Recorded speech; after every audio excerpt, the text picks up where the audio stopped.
दर्शन news.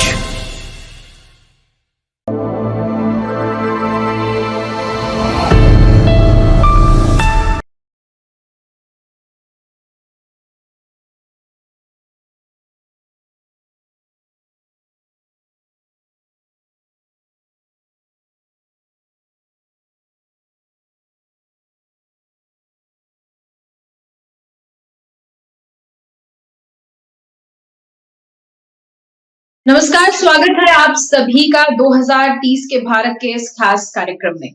2030 के भारत में हम अक्सर उन लक्ष्यों की बात करते हैं जो भारत देश के लिए बहुत जरूरी भी हैं और भारत देश को ये लक्ष्य मिले हुए हैं 2030 तक हासिल करने के लिए। हम उन 3 प्रमुख लक्ष्यों की बात करते हैं जो है शून्य गरीबी, शून्य भुखमरी और अच्छी शिक्षा व्यवस्था।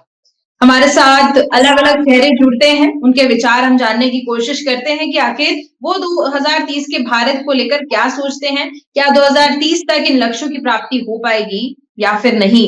तो उसी कड़ी में आज हमारे साथ जुड़ चुके हैं एआईसीसी के माइनॉरिटी डिपार्टमेंट के नेशनल कोऑर्डिनेटर शाकिर अली जी। सर, बहुत-बहुत स्वागत करती हूँ आपका हमारे इस खास कार्यक्रम। शुक्रिया, आदाब, शुक्रिया। जी, सबसे पहली और सबसे अहम जो मुझे यहाँ पर बात लगती है वो है अगर हम देखें तो गरीबी की, क्योंकि गरीबी एक ऐसी चीज है, अगर गरीबी सही होती है, गरीबी खत्म होती है तो ऑटोमेटिकली जो भुखमरी का रेट है और जो शिक्षा का रेट है वहाँ कहीं ना कहीं अच्छा जो डेवलपमेंट है वो देखने को मिलेगा। तो गरीबी के मायने में 2030 तक भारत कहाँ तक पहुंच पाएगा गरीबी खत्म करने के मायने? देखिए, मुद्दे तो काफी अच्छे हैं, बातें भी तीनों काफी अच्छे हैं, गरीबी खत्म करना और सारे पॉइंट्स बड़े अच्छे हैं। लेकिन आज के इस हालात में जब हमारा भारत देश, जहाँ देवी देवताओं और आस्था का प्रतीक है ये देश, वहाँ हमारे अन्नदाता दुखी हैं। और अन्नदाता को दुखी करके आपको लगता है कि भुखमरी खत्म की जा सकती है? उनके सही उचित मूल्य ना दे करके आपको लगता है कि इस देश में खुशहाली लाई जा सकती है? क्योंकि अन्नदाता के साथ दाता शब्द जो लगाया गया अपने आप में बहुत बड़ा शब्द है। ये लगभग ईश्वर के करीब का शब्द होता है। तो इस तरह से गरीबी दूर नहीं होगी और देश के माहौल को जिस तरह पॉइजनस कर दिया गया है, जात-पात जब जिस एरा में हम लोग पैदा हुए थे, उस एरा में जात-पात तो काफ़ी दिनों के बाद पता चला था। आज तो प्री एलकेजी, प्री यूकेजी या नर्सरी के बच्चों को पता होता है कि हिंदू-मुसलमान क्या होता है। तो जब तक हम इसे नहीं खत्म करेंगे, लोगों को एजुकेट नहीं करेंगे, धर्म को घर में छोड़ के सड़क पे नहीं लाना है। आस्था इंसान का व्यक्तिगत होता है और उस आस्था को जब सड़क पे लाएँगे, कॉम्पिटिशन पैदा करेंगे, तो फिर इस देश का उत्थान बड़ा मुश्किल दिखता है मुझे। Not so easy. बिल्कुल, बिल्कुल। यहाँ पर जैसे आपने बोला कि जात-पात की जो चीज़ें हैं पहले नहीं हुआ करती थी और अब ये चीज़ें सामने आ चुकी हैं। डेवलपमेंट से लोगों का ध्यान बेसिकली हट चुका है। जब हम डेवलपमेंट की बात करते हैं और पॉलिटिकल पार्टीज़ की बात करते हैं, तो देखिए चुनाव जब सामने आते हैं तो बहुत से वादे दिखते हैं। बहुत सी प्रोमिसेस जो है वो पॉलिटिकल पार्टीज़ की तरफ से सामने आते हैं। लेकिन उन वादों पर नहीं खरे उतर पाते हैं लोग, पॉलिटिकल पार्टीज के लोग, या मैं पॉलिटिकल पार्टी की बात करूं तो अब यहाँ पर जात पात के हिसाब से लोगों को डिस्ट्रैक्ट किया जाता है, डेवलपमेंट की बात नहीं की जाती है। तो दोषी हम किसको माने, लोगों को माने या पॉलिटिकल पार्टीज को माने? ये बहुत हद तक हमारा ये निजी और व्यक्तिगत राय है कि अगर हम लोगों को एजुकेट करेंगे तभी वो चीज़ों को समझ पाएँगे। नॉन एजुकेशन में जब रहेंगे, लोग एजुकेटेड नहीं रहेंगे तो फिर उन्हें जो दिखाया जाएगा जादू के रूप में, कैसे जादूगर कौन देखते हैं? बड़े लोग, हम जैसे लोग नहीं देखते, छोटे बच्चे देखते हैं। तो इंसान जब तक पढ़ा लिखा नहीं होगा, तो वो जी। मोटा-मोटी बच्चों जैसा ही बिहेव करेगा। उसके दिमाग में जो आप डालेंगे, वो डल जाएगा। तो इस तरह से सबसे इम्पोर्टेंट चीज़ है एजुकेशन पे काम करना, जिसका इन लोगों ने एजुकेशन सिस्टम को बिल्कुल कोलैप्स कर दिया है। इवन कि देश के पहले एजुकेशन मिनिस्टर मौलाना आज़ाद का नाम सिलेबस से निकाल दिया है। तो ये किसी को नहीं पता है। ये आए दिन कभी इंदिरा जी के ऊपर फ़िल्म बना देते हैं, कभी कश्मीर फाइल बना देते हैं। तो मैं कहता हूँ कि देश का इंफ्रास्ट्रक्चर जात-पात करके कभी ठीक नहीं होगा।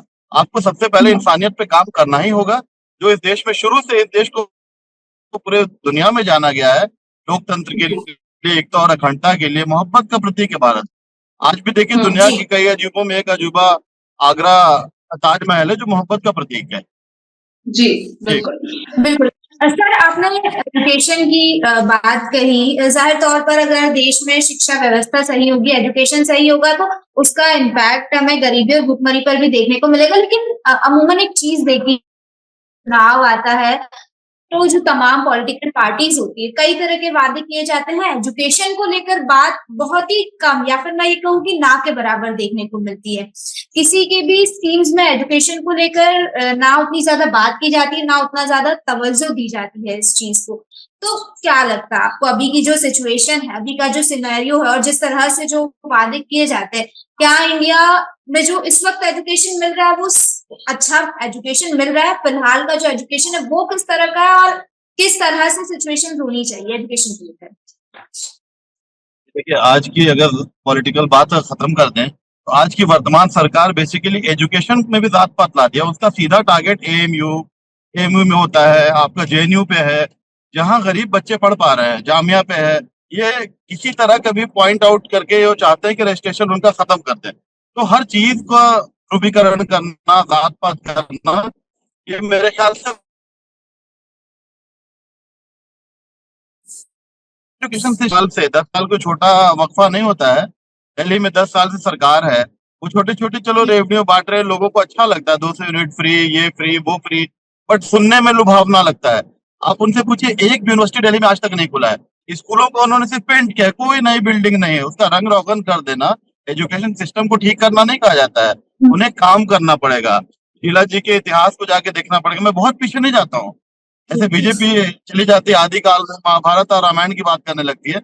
मैं 20-25 साल पहले की बात करना चाहता हूँ। 20-25 साल पहले जाएगा तो आप देखिए, उसी दिल्ली में हमारे बड़े भाई, हमारे फादरली लोग विंड शीटर पहन करके जाते थे, अदरवाइज उनका कपड़ा काला हो जाता था पूरे दिन में। सीएनजी पे लाया गया, शीला जी ने वहां के पॉल्यूशन फ्री दिल्ली को बनाया। वो देश की राजधानी है, वहां कब तक आप बहाना करते रहे, वहां महिला सुरक्षित नहीं है, लॉ एंड ऑर्डर ठीक नहीं। एजुकेशन तो सबसे बेसिक चीज है। आप सिर्फ जीरो बात करते हैं, जीरो टॉलरेंस की बात करते हैं, लेकिन आप क्या कहते हैं जब किसी के साथ वारदात हो जाती है तो आप कहते हैं कि ये तो केंद्र सरकार की पुलिस है। बहुत गलत सोच है उनकी है। ये दोनों आपस में मिलकर देश को खोखला कर रहे हैं।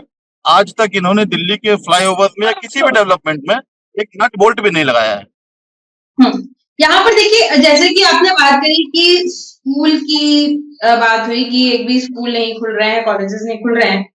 एक जब हम माइनॉरिटी सेक्शन की बात करते हैं, हाँ, जब हम माइनॉरिटी सेक्शन की बात करते हैं तो माइनॉरिटी सेक्शन में मुस्लिम, सिख, जैन सभी आते हैं। तो जैन्स की जो क्वांटिटी की अगर मैं बात करूं, परसेंटेज अगर हम देखें तो कम है, सिख भी कम है, लेकिन मुस्लिम्स जो है वो ज्यादा है।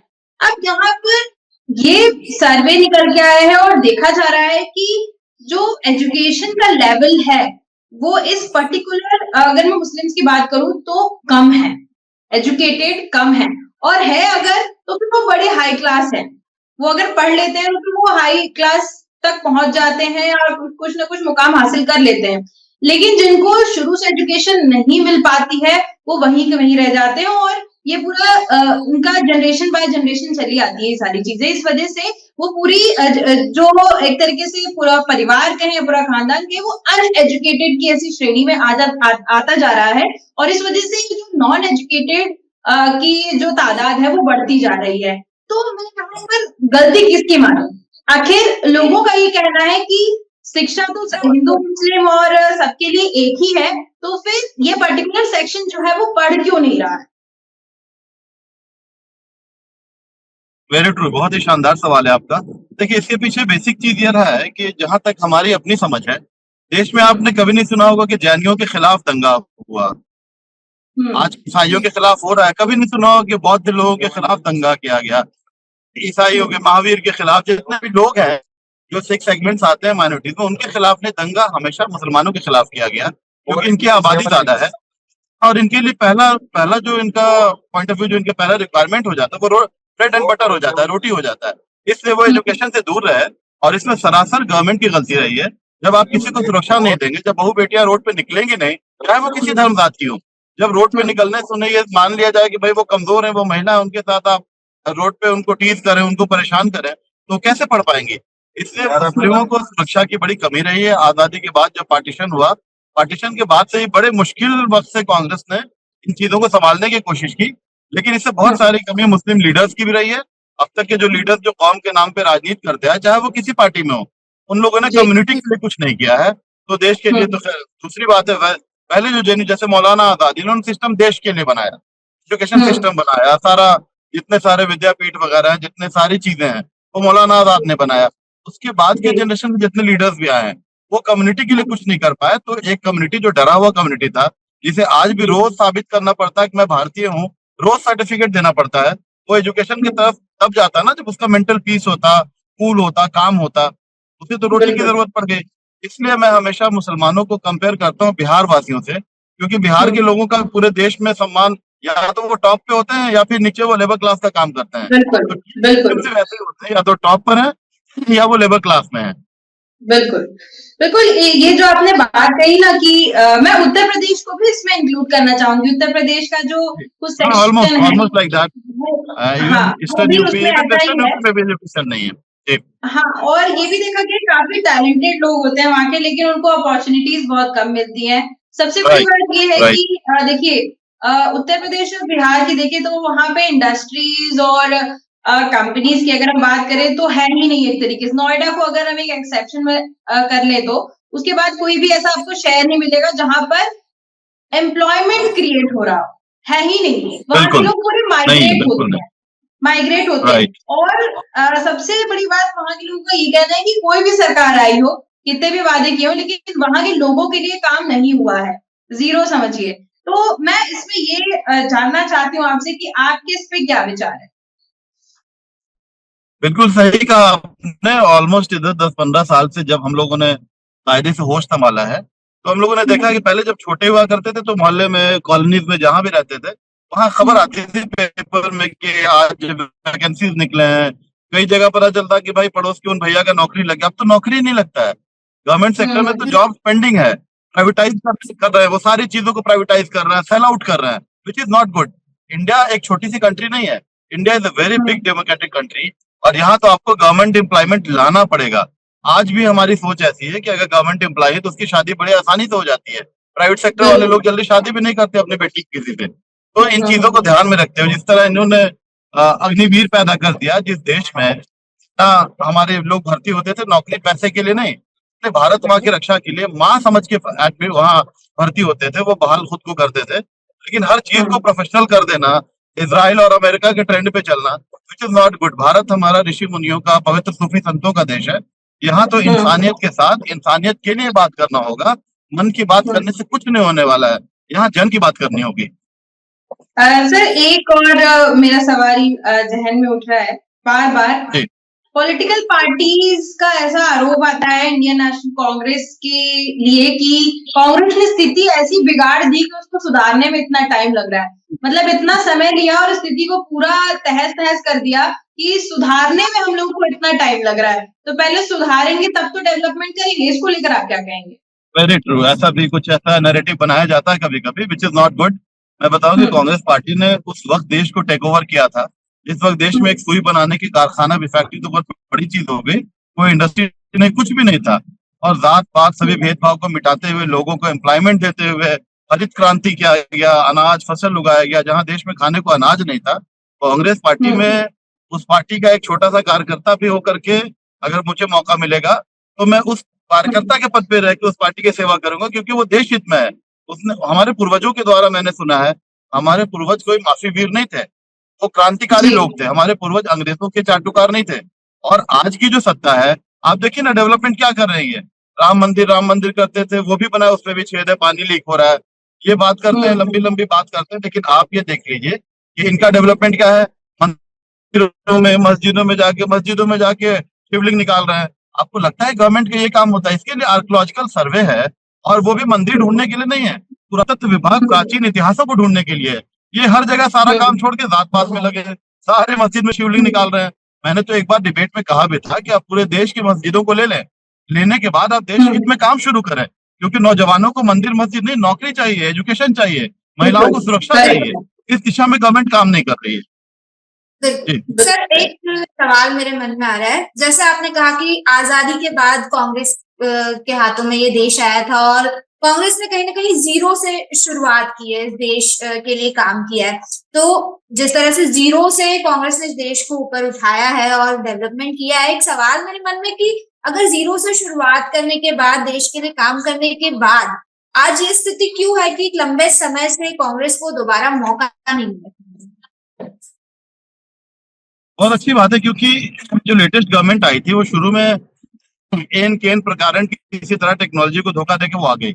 उसके बाद जनता के दिमाग में सारे चीज हटा करके उसने जात पात डाल दिया, देवी देवता। आप देखिए किसी भी पर्व त्योहार को अब जात के हिसाब से देखा जाता है।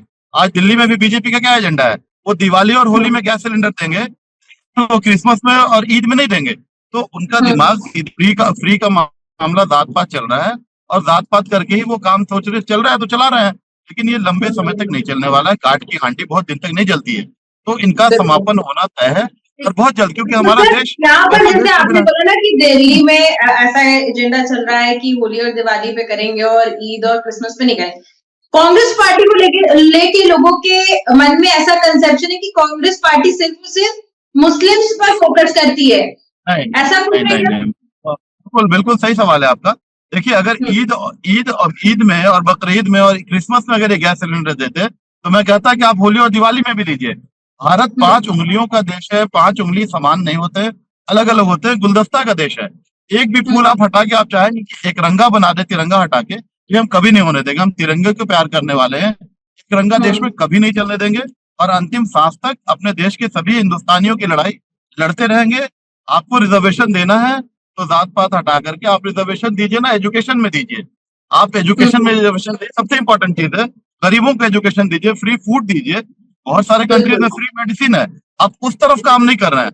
आप दिल्ली में हॉस्पिटल खोल दिए, मोहल्ला क्लिनिक, वहां किसी को सैलरी नहीं मिल रहा है, डॉक्टर्स नहीं है। ड्रामा करना सबको आता है, ये दोनों बड़े भाई छोटे भाई का रिश्ता है, और ये दोनों देखिएगा, मैं बार बार बता रहा हूँ, किसी तरह से दिल्ली में दोनों मिलकर ही सरकार बनाएंगे। अभी मैं बता रहा हूँ, वो ड्रामा कर रहे हैं वो लोग। और हमारे राहुल जी का स्टैंड बिल्कुल क्लियर है। राहुल गांधी जी कहते हैं कि देश के आखिरी गरीब के लिए भी मैं लड़ाई लड़ूंगा, चाहे मैं प्रधानमंत्री बनूं या ना बनूं। नौजवानों के हित की बात करूंगा, जो देश में अब तक हो रहा है मैं उसके पक्ष में बिल्कुल नहीं हूँ। बिल्कुल, राहुल गांधी तो एकदम उभरते हुए नजर आ रहे हैं। उम्मीद करती हूँ कि आगे और अच्छा वो करें। और एक इसी से, क्योंकि समय की सीमा है, एक आखिरी सवाल मैं आपसे करना चाहूंगी कि अगर कांग्रेस पार्टी को नेशनल लेवल पे फिर से मौका मिलता है कि कांग्रेस पार्टी को ऐसा मौका मिले, देश संभालने का मौका मिले, तो सबसे बड़ी समस्या आपको क्या लगती है ऐसी भारत देश में जो सॉल्व करनी चाहिए और आप उसको सॉल्व करेंगे?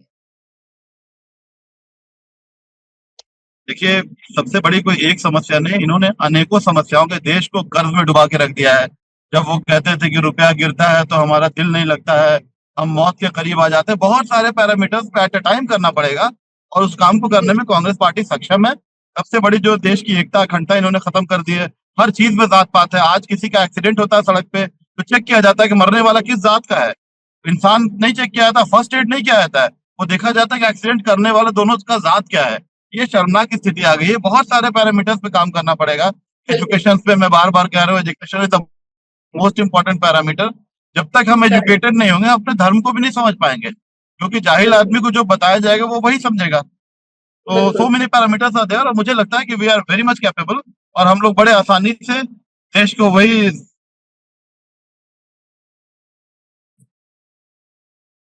बिल्कुल। चलिए, आपने बहुत सी अच्छी बातें बताई। सबसे बड़ा कॉन्फिडेंस ये लगा कि अगर कांग्रेस पार्टी को मौका मिलता है तो बहुत से पैरामीटर्स पे आप काम करने के लिए सक्षम हैं। तो उम्मीद करती हूँ कि आपको, आपकी पार्टी को मौका मिले, आपके जो भी हेड्स हैं या फिर आप लोग नेशनल कोऑर्डिनेटर के तौर पे जो काम कर रहे हैं, आप लोग के सामने ड्यूटीज आए और भारत की तस्वीर फिर से एक बार, जैसे आपने बोला था कि भारत की तस्वीर कांग्रेस पार्टी ने बदली थी आजादी के बाद, तो फिर से एक बार कांग्रेस पार्टी सामने उभर के आए और भारत देश की तस्वीर जो है वो बदलती हुई दिखे। बहुत बहुत धन्यवाद सर हमारे साथ जुड़ने के लिए और तमाम बातें करने के लिए। बहुत शुक्रिया। We never commit, we deliver. Thank you. Thank you so much sir, thank you so much.